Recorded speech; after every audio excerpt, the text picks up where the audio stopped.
Tkachuk and scores! Shabbat curled and drives and scores!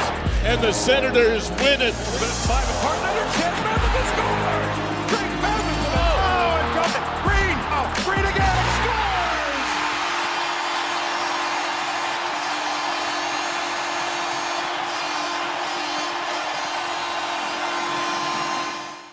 All right, everybody. Very special episode of SENS Talk here today. We are joined with TSN's Craig Button. Craig, thank you so much for joining us today. No, my pleasure to join you, Brandon, and should be fun. There's a lot of exciting dates and events coming up in hockey. Yeah, that's for sure. July 21st, we got the expansion draft. July 23rd, the NHL Draft, where the prospects get brought into the league. So we're going to cover the NHL Draft, of course, the expansion draft in this video as well. And we're also going to touch up on a new addition to the Sanders front office. But let's start it off with the National Hockey League Draft, because that is your bread and butter, Craig. So Ottawa has a 10th overall pick going into this year's draft. Not like last year where they had the 3rd overall pick, where we all know they took Timmy Stützle, the guy with the weird tape job. Yeah, he's a stud. But at 10th overall, there's a lot of question and intrigue around this pick. So in your NHL draft list, Craig, you have center Craig McTavish going 10th overall to the Ottawa Senators. Mason McTavish. Mason McTavish, pardon me. Do not clip that, fans. But Mason McTavish, what would a player like Mason McTavish bring to the Ottawa Senators, Craig? Well, I mean, there's a lot of intrigue around Mason McTavish because, you know, he has a very interesting skill set and attributes that NHL teams covet. You know, he's really smart and he's really competitive. And, you know, you watch him at the U18 tournament, and his coach, Dave Barr, said he reminded him a lot of Ryan O'Reilly. Well, so think about, so let's just try to think about that type of player, right? Like, and I think it's legitimate when somebody like Dave Barr, who played in the league for a long time, has coached for a long time, uses a comparable such as Ryan O'Reilly to describe Mason McTavish. I think that it's very credible and it adds a lot of legitimacy to it. But Mason is like, you know, when you watch him come through the ranks, you see a player that is a really good offensive player, really good shooter, big and strong, and can shoot the puck. And now you watch him, he really develop his game into that really well-rounded two-way player. And I think that's why Dave Barr uses Ryan O'Reilly. I can see it. There's sometimes people use a comparable type or a comparable player, and I just go, I don't see it, but I see that. And so I think when you are able to look at a player like that, there's a lot of interest. And, you know, like I do a ranking list, and I'll have some fun with a mock draft next week and try to have some fun with it. But I'm not so sure Mason McTavish is going to be at number 10 when the Ottawa Senators select. And I think there's a lot of interest and intrigue around Mason McTavish because this is a good draft. Yeah. It's not clear cut. And you know, look at last year what ended up happening. Where have you heard about McTavish landing? Well, he could like top 10, but he could go top 5. That's where you hear. Yeah. Think about Cole Perfetti. Cole Perfetti was a player that was rated very high. He went 10th. Doesn't mean that he's not good or something happened. There was a lot of good players in there. The Winnipeg Jets are thrilled they got Cole Perfetti at 10. But with Mason McTavish, I think that type of a player, any team would like to have a Ryan O'Reilly type player. And I think Mason, you know, brings those qualities and attributes. And Ottawa obviously needs center depth. You know, Josh Norris and Shane Pinto. You know, I think, Josh Norris proved last year he's an NHL player. He's definitely a top 6 center. Now, is he a first line center? I don't know. We'll have to see how he responds in the sophomore year. And Shane Pinto, we just haven't seen enough. So for Ottawa, adding a guy like Mason McTavish, especially with a comparable like a Ryan O'Reilly, sounds like a good idea to me. Now, another good idea, and I think a lot of fans, this has been a point of controversy around Sens fans, really. And I don't even know if this guy will be around at number 10. But let's say Jesper Wallstedt is available at number 10. Do you think the Ottawa Senators take a home run swing here and draft a potential franchise goaltender? Well, and I think you nailed it. I think he is a potential franchise goaltender. I see a clear-cut number 1 goaltender. And the interesting thing for me with Jesper is that, you know, whatever player you're considering at that spot of the draft, I don't think a defenseman or a forward is any further ahead in their development. We hear all the time about goaltenders take longer. Yeah. Jesper Wallstedt is very advanced in his game. His technical abilities, along with his skill abilities, are very, very high. And he's played in a very good league against really good competition that's closer to the NHL. So if you're projecting somebody to be a number one goaltender, and you think that he has all those qualities, and you put in the fact that his development time is the same, in my view, as any defenseman or forward you would take at that point in time. Especially rare for a goalie. That's especially rare. Well, for a goalie, right?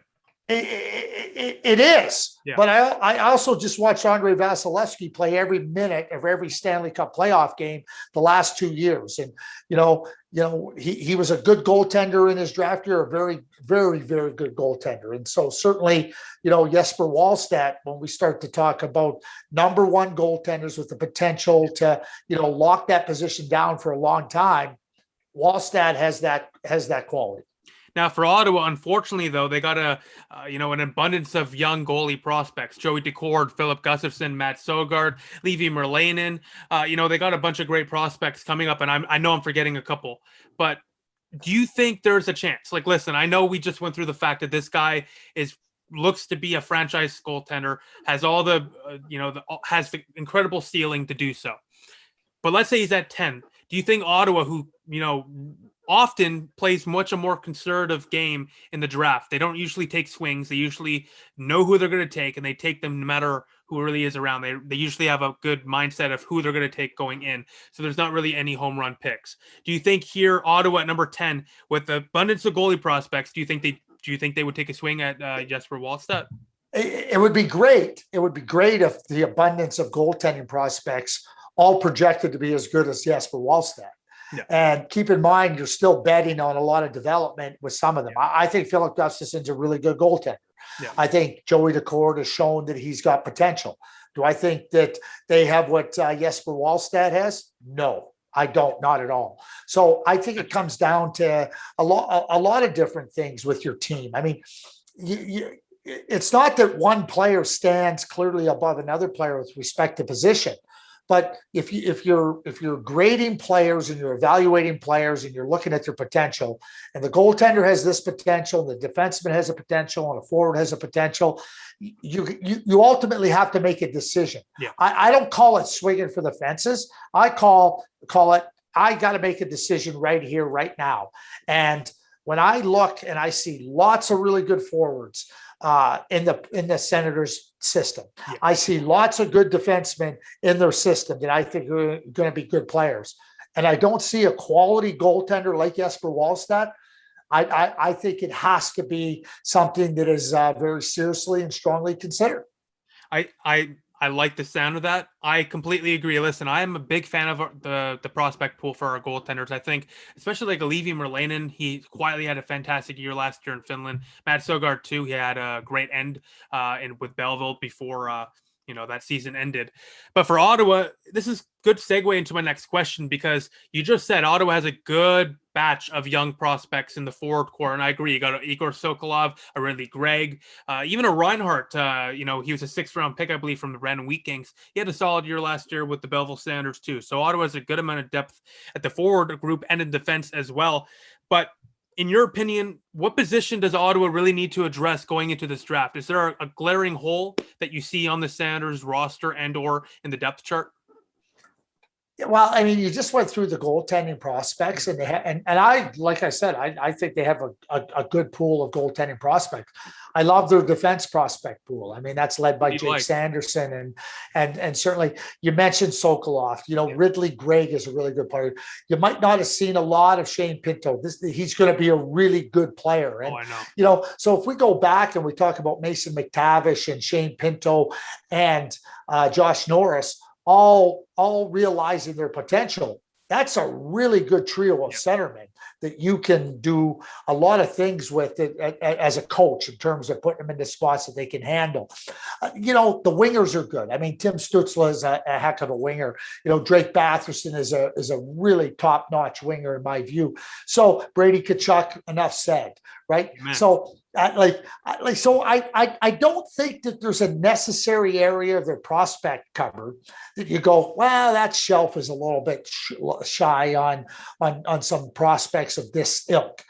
I really do believe, the qualities that are hard to acquire. So what's hard to acquire in the National Hockey League? High-end skill, right? And difference makers. Difference maker doesn't always have to be somebody that's going to score 40 goals, because that qualifies into the skill area, those high-end skill players. Yeah. But players that are hard to play against, players that add an element, that take pressure off your defense group, that can apply pressure to an opponent. And I think that if you can find those, and that might not be in the first round, that might not be at 10, but that might be further down the road, where you're trying to find players that can really be those difference makers, real significant difference makers, and add to the because if you're going to find a Brady Tkachuk, well, great, you got lucky. Yeah. If you're going to find another Drake Batherson in the fourth round, well, great, you got lucky. But if you go in with the attitude and the approach that we're going to find either that I'm betting on high-end skill, and I'm betting on difference makers that can skate and make life easier for your team defensively and harder on an opponent in terms of their defensive play. So essentially what you're saying is, instead of there being a position in need, the Senators have a pretty good amount of depth in all positions. So just take the best player possible. And on top of that, in the fourth round or whatever, like you said, with the Drake Batherson example, I think that's a great point. Ottawa, the only reason this franchise on, let's be honest, a bit of a budget as a small market team, has had success, more success than many of the other Canadian teams, is because of the amateur scouts this team has. We consistently draft incredible talent in the later rounds of each draft. So when it comes to amateur scouts, Ottawa's up there with some of the best in the entire league, I have to be honest. But as we're talking about this talent, let's speak about more of the talent. At 10th overall, what are some other names, minus Mason McTavish, minus Jesper Wallstedt? What are some names, if you're an Ottawa Senator fan, should you be looking for on Friday on July 23rd? Well, so the first thing I'll go to is that this is a deep draft. Yeah. There are lots of good players in this draft, and it goes deep into the second round, in my view. And I'm talking about offensive talent. So if I was like, I'm looking at even if Jesper Wallstedt is not available, I think that Sebastian Cossa should be a consideration if you're in the goaltending consideration area. Zach, well, I mean, he's another advanced goaltender. He is really good. He is really, really good. And I have no doubt in my mind that Wallstedt and Cossa are going to be number one goaltenders. No doubt in my mind. Yeah. But now we start to go into I talk about high-end skill. Matthew Coronado, high-end skill, one of the best goal scorers going. Zachary Leroux, he reminds me of Brad Marchand. So now we're into that. Oh yeah, that's a lot of fun to play against. Isn't him with Brady Tkachuk, eh? Well, I mean that's where you get to, right? Yeah. You look at a player like Brendan Othman. He's a winger, but he's a hard winger. He's good around the net. Yeah. Kent Johnson. There's a centerman that's massively creative, great imagination, really good skills. He reminds me a lot in his approach to the game to Elias Pettersson. So now we're back into that high end, right? Like, what are you going to bet on? Are you going to bet on this, real big difference makers, high end skill? Those are the players that I'm looking at that can be those types of players and really do it. I mean, even Chaz Lucius. Chaz Lucius is one of the best goal scorers in this draft. He's a right shot centerman. He's got good size. So he's going to continue to develop. But, he's coming off of some injuries, but I don't think there's anything there that would raise any serious red flags. But those are the types of players. I'll even mention Cole Sillinger. Sillinger is another well-rounded difference maker. He's not going to be that hot, but he's a difference maker. And, you start adding a lot of these players that can, contribute in multiple areas of the game. Like Coleman, Yanni Gord, Barclay Goodrow, they're difference makers in their own way. Yeah. Good teams have them spread out through their lineup, scoring, defense, forwards, and that's how you have success. Absolutely. And I'm glad you mentioned Coronado. I'm a big fan of mine. Keeps on mentioning Coronado in the comments. They're going to be very pumped up that you mentioned them without me even saying his name. Dylan Guenther too. I think Ottawa, their only position that Ottawa has always had a little bit of a lack of depth has always been right wing. So I think Dylan Guenther will be great there. Now, yeah, I don't think there's any chance he gets to 10. I don't think so either. Yeah. I think but Matthew Coronado's a right winger. Hey, that guy, he has like 40, he had like 85, 90 points, 40 something goals. This Coronado kid's insane. I don't know Coronado, but I know stats aren't everything. That's why he's a good player. But I'm sure he's a hell of a player. But speaking of hell of a players, you keep on mentioning how this is a deep draft with a lot of offensive skill. And you even just mentioned how this can even go into the second round of deep talent. So who is your sleeper prospect to watch in this year's draft? Not just for the Ottawa Senators, but in general, who's your sleeper prospect who may go later in the first round, like a Tom Chabot went late in the first round? Who's the type of guy like a Tom Chabot or an underrated player who's going to be a sleeper and turn into a star? Well, I try to use my list to project players that I think can be those guys. So I don't really, my list isn't done based on where I think players will be drafted. It's who I think will be really good players. But when you ask me those questions, I get to a few players. Shai Buium, who I put 32, and I sit here and I go, I should have had him higher. He's a really, really good defenseman, that understands how to play in so many different areas, in so many critical areas. I think he's got a massive amount of potential. So that would be one name I would mention. Okay. Oscar Olausson. His game reminds me so much of Mikko Rantanen. Now, he's not Mikko Rantanen, but he's got that style of game. He's big, he's rangy, he's long. And so when I start to look at players, that I have rated in that area, I mean, those are a couple of the names that come to mind. But it goes into the second round, and there's a couple of defensemen, Brett Johnson. I mean, he played with the Sioux Falls Stampede. He's a Texas kid. He is a really, really good defenseman. But, you can look at your blue line and say, hey, you know what? We might be okay there and everything. Yeah. But then you start to look, Tristan Bras, Matthew Nice, really, really good, well-rounded two-way players. And I think that, you start to look at, you got Norris, you have Pinto. Who else can now support that group? And if you ask me for the home run pick, and I, it would be fair for you to ask me, well, why didn't you have him higher? It's because right now I'm not so sure that he can hit the home run, but I know he's got the potential, and that would be Mackie Samoskevich, who played with Coronado in Chicago. A highly skilled player, and he looked a little bit unsure of himself this year. That doesn't mean he's not going to be a good player, but that's the player that I would tell you that I think could hit it out of the park. What position was he, by the way? Before we move on, right wing. Right wing. Hey, like I just said, Ottawa can never have too many right wingers, so that's perfect. Now, final question before we transition to a few other topics. Eugene Melnick, in a recent article in the Ottawa Sun with Bruce Garriock, mentioned how he expects the Senators to not only be competitive next year, but to take the next step and potentially even make the playoffs next year. So can you, Craig Button, see a scenario in which the Ottawa Senators in this year's draft deal the 10th overall selection for an NHL player like a Sam Reinhart, for example, or whoever else?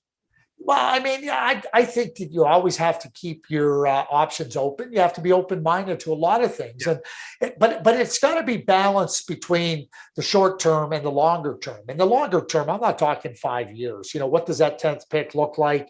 What can we get? I mean, teams are always considering that. But here's what I would remind everybody of: the Ottawa Senators were a competitive team this year. If you take out the first month of the season, the Ottawa Senators were one of the best teams in the North Division. So it's realistic for Mr. Melnick to have expectations that the team can take that next step, are capable of taking that next step, and can compete for a playoff spot. They're in a tough division. Toronto's still a good team. We saw what Montreal did. That's a little controversial around where I'm from, Craig. I'm kidding. It's fine to be controversial, but this is what you're up against. This is reality. Yeah, for sure. Then you have Tampa Bay, Florida, and Boston. Yeah. Well, so, what I would say is you want to take those steps, but you have to be realistic about what gives you the best chance to do it. Now, you're looking, you mentioned Sam Reinhart, really good player, but if you're going to trade the 10th overall pick for Sam Reinhart, it's also going to mean extending him. Because he becomes a UFA potentially next summer. So you have to, that's where the short term balances in with the long term. Because if you trade the 10th overall pick and Sam Reinhart's gone next summer and you don't make the playoffs, what have you done? Another scenario, sort of. Well, that's exactly it, right? So what I would say is that you consider your options. I think that the team is a good team. I think it's well coached. I think one of the biggest things that they're going to have to be looking at, and they looked at it last year. They acquired Matt Murray. I'm a fan of Matt Murray's, but Matt Murray now has had 3 seasons that have been subpar. Yeah. And subpar is not going to cut it. Now, I mean, Matt went through a very difficult time with the passing of his father. His father was a really instrumental figure in his life, and that should come as no surprise to anybody because his father's played an instrumental part in people's lives. And so, but do I think that Matt has the ability to get back to the level that he was at? Yes, I do. Do I think that Zach Burke can help that along? Yes, I do. But make no mistake about it, it's necessary if the Ottawa Senators want to be a competitive team in the division and have a chance to take this next step forward. Because taking the next step forward is also not being taken out of games. Yeah. And if your goaltending isn't at the level it needs to be, you're chasing games all the time. And that doesn't help your team take the next step. 2 things. Firstly, I agree with you. I think in the Atlantic Division, you got Tampa Bay, you got Boston. I guess you could say Toronto. I'm kidding. You can say for sure Toronto and then Florida too. So that's 4. If it's the same division, playoff rules, then Ottawa could be 5th or 6th, battling there with Montreal probably. Secondly, and more importantly, with Matt Murray, I agree. At $6.25 million per year, Matt Murray needs to definitely needs to play better. Obviously. Yep. There's some external factors into why, personal things that definitely has a factor into it. But I want to mention how you mentioned with Zach Burke.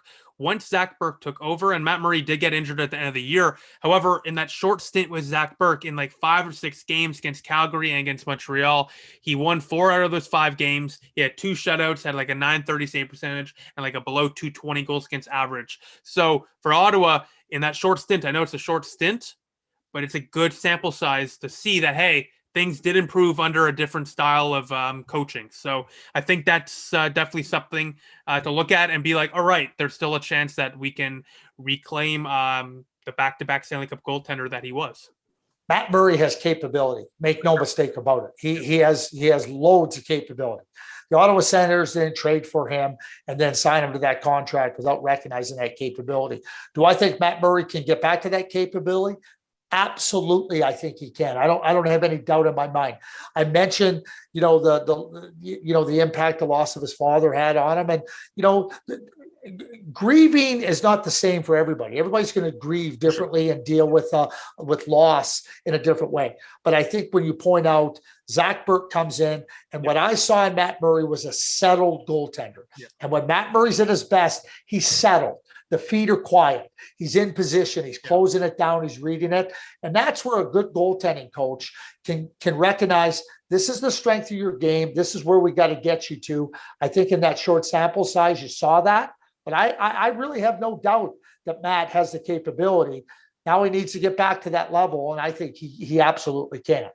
Before we start talking again about the expansion draft and really about the goaltending, and I saw something, I didn't want to look at it, but I saw that TSN Hockey on Twitter tweeted out something about how you were speaking about the upcoming expansion draft and how that relates to the Senators and their goaltending situation. I didn't read it. I didn't watch the video because I don't want your answer to be spoiled. So we'll speak about that in a second. But the other day, the Ottawa Senators made a huge announcement adding Pierre McGuire to the executive staff in the hockey department. Craig, what value does Pierre McGuire bring to the Senators organization, and how big of a deal is this really for the Ottawa Senators? Well, Pierre has massive amounts of hockey experience, and whether that be with a team, and make no mistake about it, in broadcast, I mean, from the junior hockey that he was heavily involved with to the NHL hockey. I mean, you're invested every single time you're calling a game. You don't just show up at the rink and just say, I'll call the game. He has a thorough knowledge of the players. He has a deep, long knowledge of players. He has a current knowledge of the players because of his job in broadcasting, talking to coaches, talking to managers, watching how other teams, handle situations, whether it be in a game, whether it be coming off of a winning streak, a losing streak, how they make trades, what they're looking at, and everything that goes with it. I don't know where you buy that type of experience. I don't know where you buy that type of a knowledge. And he's built upon it over a long period of time. And so Pierre now makes a switch back to the NHL team side from broadcasting. I think it's an addition that is superb for the Ottawa Senators. I think the value that he can provide in so many different areas, the insights he can provide will be tremendously impactful for the Ottawa Senators. So when you have an opportunity to hire somebody with that type of knowledge, that type of experience, quite frankly, no brainer. Now, before I move on to the expansion draft, I actually do want to ask you one more question about the hockey department. It was over a year ago now, almost 2 years ago, to be honest, when Ottawa made the official announcement in a sort of obscure statement that they were going to hire a president of hockey operations. Have you heard anything about that becoming a thing in the near future? Is that going to come into fruition? Because it's been a year and a half. And Ottawa, this is a good move. This is a big step into filling in those holes in the hockey department. However, hey, there's still a lot of holes that Ottawa needs to address. Here's what I would say. Number one, I'm not in the reporting business. Yeah. So if you want to know what the Ottawa Senators are thinking about with respect to hiring a president, I would suggest following Darren Drager or Pierre LeBrun. They are very knowledgeable. There are others outside the TSN family that are very well versed in that area. So, but what I will say is this: it's not about hiring somebody to fill a position. It's about finding the right people. For sure. Absolutely. We talk about, what is the role of a president of hockey operations? What do you expect out of that position? How do you think that position can contribute to the success of the organization in multiple areas?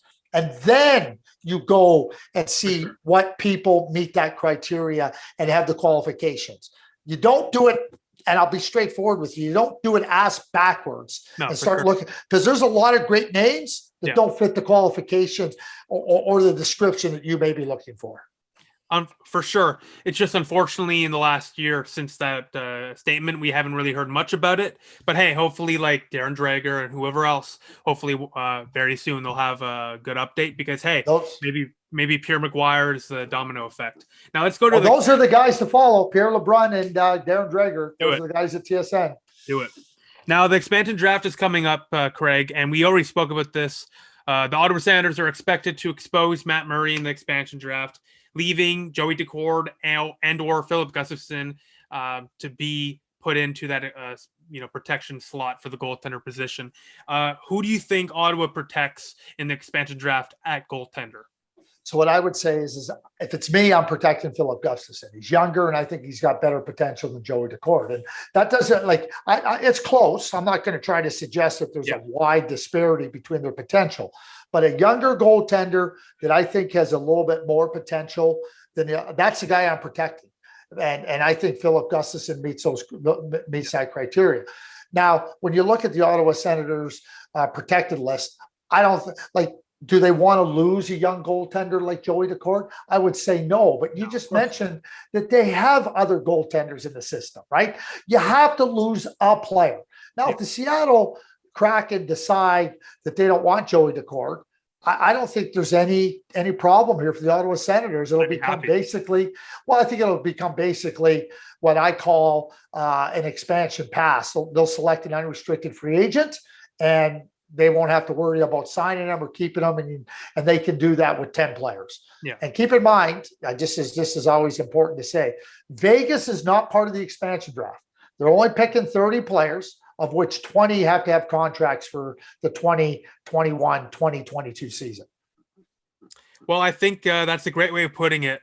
And I think that's a great segue because I think if Philip Gustafson is protected, Joey Decord is a friend of the show. We've had him multiple times on this show. He's a great guy, very passionate, absolutely. very humble. But at the same time, hey, listen, unless Seattle watched every single game, and Joey Decord in Ottawa didn't have the best stats, but if you watched his games, you saw that he was pretty good. But at the same time, there was an interesting article the other day, I think yesterday, from Ian Mendes, great writer here in Ottawa. Ian Mendes wrote about how Evgeny Dadonov might be available in an expansion draft for Ottawa for Seattle to take. So who do you think Seattle takes? I think it's personally going to be Chris Turney. I don't think Evgeny Dadonov is going to be exposed whatsoever, but what say you? Chris Turney is an unrestricted free agent. Why would you take an unrestricted free agent unless you know you can sign him?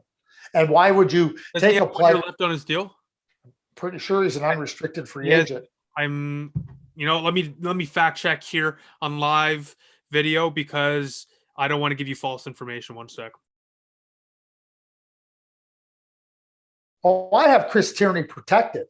Yeah. Really? Really? Oh, yeah. I have. Sorry about that. No I have worries. Chris Tierney protected. I have Connor Brown, Chris Tierney, Nick Paul, Brady Tkachuk, Drake Batherson, and let's see. That's 1, 2. Did I say Connor Brown? I have Colin White. So I'm not protecting Evgeny Dadonov.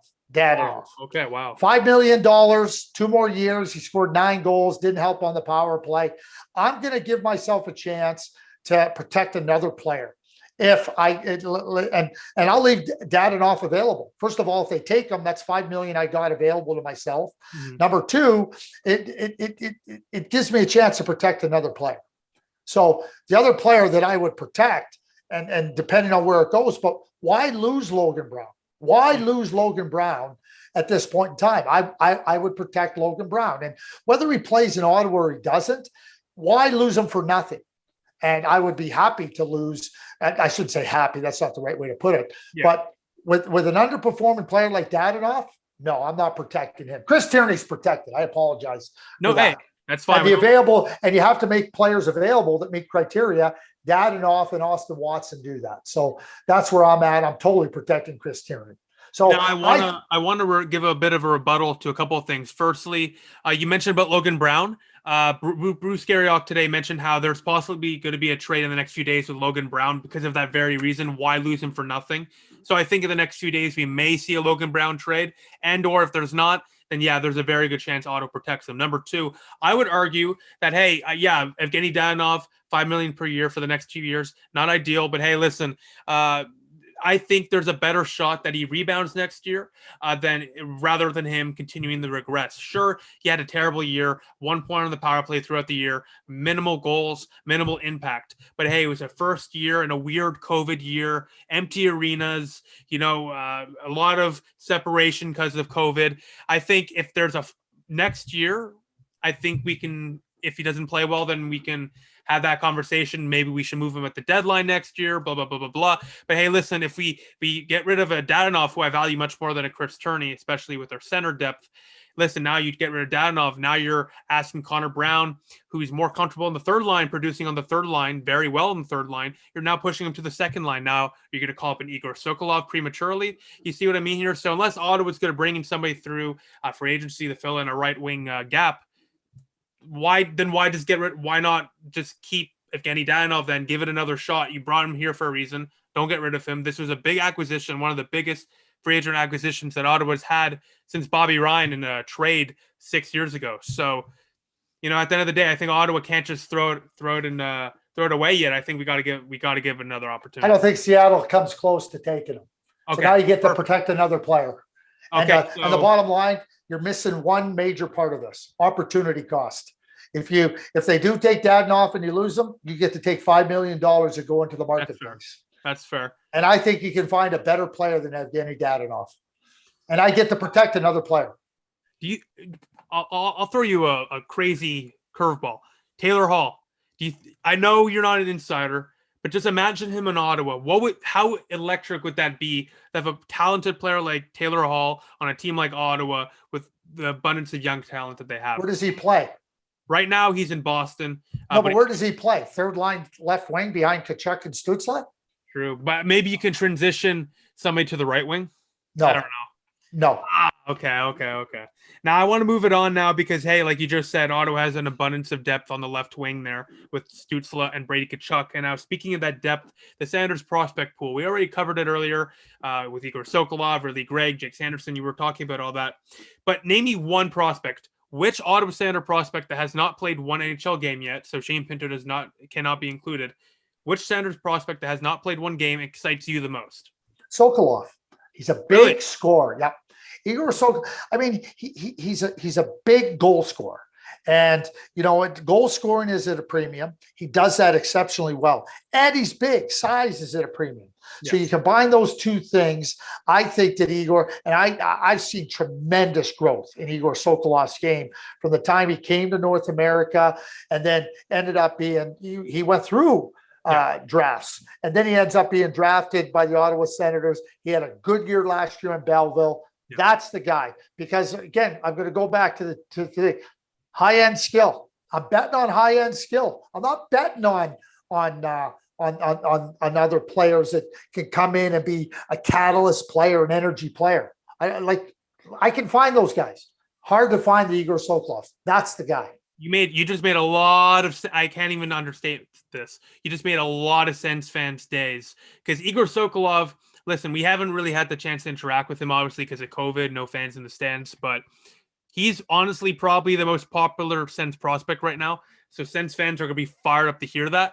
And on that note, Craig, it's been an absolute pleasure. We've been on here for 35, 40 minutes. So I'm going to let you go, Craig. But once again, thank you so much for joining us here today. Is there any way, do you want to tell the fans where they can follow you and everything?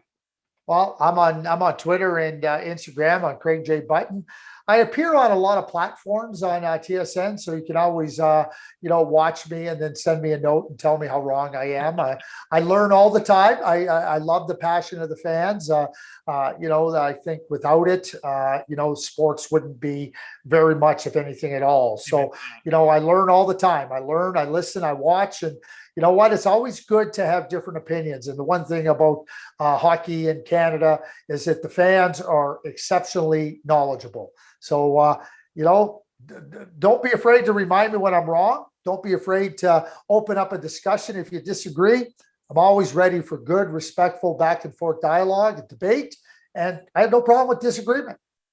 Well, Craig, that's a perfect way to leave it off. We'll have to have you on again soon, maybe again for the next draft. But Craig, thank you so much. We look forward to watching, like you just said, on multiple platforms, specifically on TSN. But here you are on Sens Talk. Thank you so much, Craig, and we'll speak to you soon. Thanks for having me. I really had a lot of fun doing this with you. Absolutely. My pleasure. All right, everyone. I hope you enjoyed that special episode with TSN's Craig Button. Craig, thanks again for joining. But before you go, make sure to follow us on Twitter at @SensTalk_. Make sure to like this video, share this video if share cool stuff, and of course, click the big red button down there and make it gray and subscribe to us as well. If you have any agreements or disagreements from what Craig and I said in today's video, make sure to comment below, and I will be looking very forward to discussing what you agree or disagree with what we said in the comment section down below. Besides that, as well, turn on the notification bell, and I'll see you in the next video.